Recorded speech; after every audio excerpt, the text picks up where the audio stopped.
One of the few asset classes that has done well this year has been Bitcoin, approximately 70% or so. And with me is Ron, the lead developer of seasonal tokens. We're going to talk about your company and then also just crypto in general and what Bitcoin's been doing. I think the banking crisis has something to do with what we've seen Bitcoin be able to do this year. What is the connection there? Why did the banking crisis boost Bitcoin price? I think to a large extent, it was a flight to safety. What happened was basically that after Silicon Valley Bank went down, there was the question of, well, not after it went down, but after it was declared that the deposits would be fully insured. The question was, well, that means that some bank deposits get insured and other bank deposits don't get insured above the 250,000 limit that the FDIC had. So that meant that people were going to be inclined to pull all of their money out of the small banks and move them to the big banks where they were likely to get insured. That was causing a crisis of confidence throughout the whole banking sector, and nobody knew which small banks were likely to go bankrupt next or to basically disappear. So people were looking for somewhere else to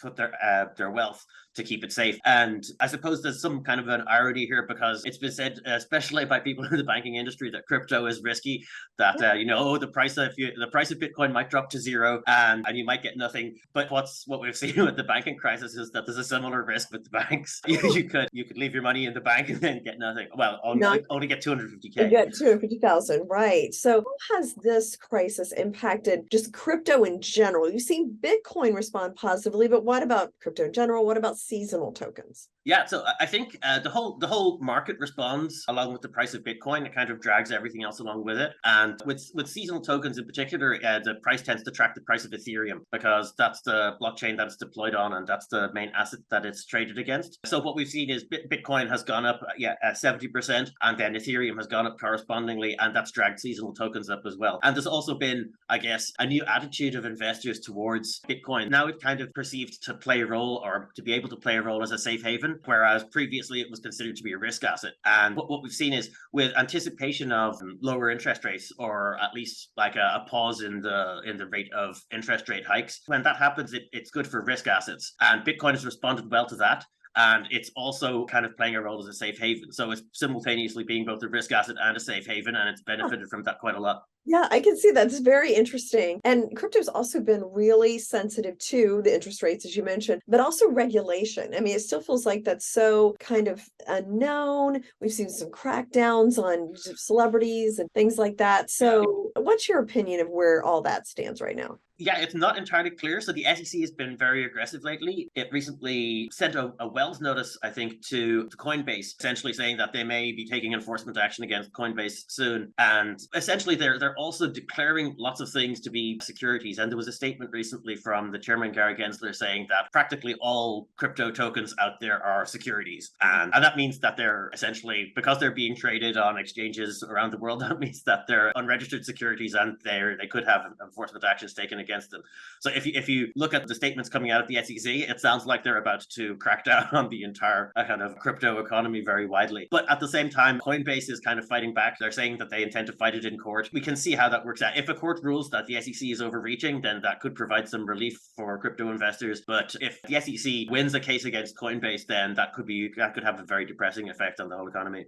Interesting. Well, and Bitcoin hasn't reacted negatively to this lately. It's been very steady. Now, why do crypto enthusiasts need to pay attention to this crisis? Are there things that seasonal tokens can protect investors in during these times? I think with Bitcoin, the reason that it hasn't been depressed by the news of SEC actions is that it's already been declared by the CFTC to be a commodity, and the SEC hasn't challenged that. So the SEC hasn't asserted jurisdiction over Bitcoin and isn't likely to say that it's a security. In fact, Bitcoin doesn't have an issuer. The coins are found rather than issued. So when miners, they find a solution to a mathematical problem, and then they kind of find new Bitcoins instead of having like an entity sign a digital document to say these coins now exist by fiat. Mm-hmm. So Bitcoin is kind of protected from that. And seasonal tokens are produced in the same way. They're produced by proof of work mining. So I think one thing for people who are worried about regulation to be aware of is the difference between a commodity and a security in the form of crypto assets, and be careful and be aware of which ones are very likely to be classified as securities and which ones are less likely. So there are some like Ethereum that's slightly less likely, although the SEC has said that the move to proof of stake could trigger securities laws, but there hasn't been any further action on that as far as I know from the SEC.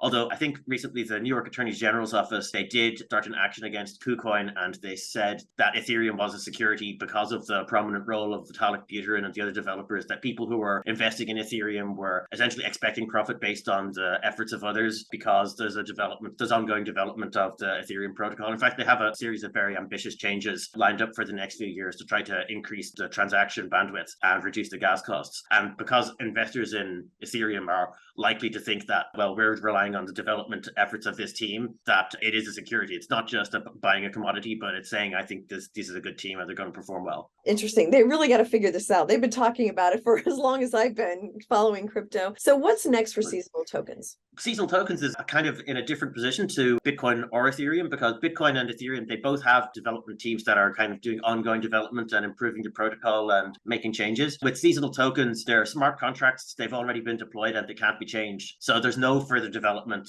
that can take place. It's done, and so we can't actually govern or change the tokens in any way. But what is going to happen is that we're going to see how the economics unfolds. What we had was the summer halving occurred on the 6th of March, and that meant that summer was previously the cheapest token and was produced at the fastest rate. Now it's produced at the slowest rate, and I think it's the second cheapest token now, but the price is gradually rising. And what we'll see over the next few months is it's expected to become the most expensive token. And in June of last year, that happened with spring tokens. They went from the cheapest to the most expensive, and we saw how long that took. It took about 4.5 months, maybe 5 months for it to get there. And now what we'll see is if summer responds at the same rate, it's possible that different economic conditions or different attitudes of investors could cause the rate at which it increases to change. We don't really know how fast it's going to happen. We have an idea from the spring, but if it follows the same course as spring, then that will kind of give us some confidence that the market is responding very reliably and predictably to the changes, and that we can even anticipate the schedule over which the halving takes effect. Okay, always interesting to talk to you, Ron. Thank you so much for coming and sharing your thoughts about Bitcoin and the banking crisis. It's a pleasure. Thank you for having me.